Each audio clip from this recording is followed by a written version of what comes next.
श्री सुखदेव जी ने राजा परीक्षित को भागवत कब सुनाई? आपने बताया गोकर्ण ने धुंधकारी को सुनाई तो कब, और सनकादि ने नारद जी को सुनाई तो कब? ये मेरी जानने की इच्छा है। सूत जी ने कहा भगवान श्री कृष्ण के स्वधाम गमन के बाद कलयुग के 30 वर्ष बीत जाने पर भाद्रपद मास की शुक्ला नवमी को सुखदेव जी ने एक कथा आरंभ की, राजा परीक्षित को सुनाई। भगवान के परम धाम जाने के बाद कलयुग के 30 वर्ष व्यतीत होने के बाद राजा परीक्षित के कथा सुनने के बाद कलयुग के 200 वर्ष बीत जाने पर आषाढ़ मास की शुक्ला नवमी को गोकर्ण जी ने धुंधकारी को कथा सुनाई, और कलयुग के 230 वर्ष निकल जाने के बाद कार्तिक शुक्ला नवमी को सनकादि ने यह कथा आनंद घाट हरिद्वार में सब ऋषियों की समझ सुनाई।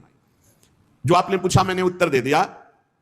कलयुग में भगवत प्राप्ति की रामबाण औषधि भगवान की चर्चा, भगवान का नाम जप।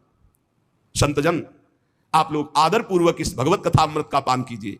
ये श्री कृष्ण को अत्यंत प्रिय, संपूर्ण पापों का नाश करने वाला, मुक्ति का एकमात्र कारण, प्रेम भक्ति को बढ़ाने वाला श्रीमद् भागवत महापुराण की चर्चा आपको पूर्ण कर देगी। जिसके कानों में थोड़ी देर भी भागवत की चर्चा पड़ गई है तो यमराज जी कहते हैं यमदूतों से कि भूल कर उनके पास मत चले जाना जिनके कानों में सुख शास्त्र श्रीमद् भागवत की थोड़ी भी चर्चा पड़ गई है।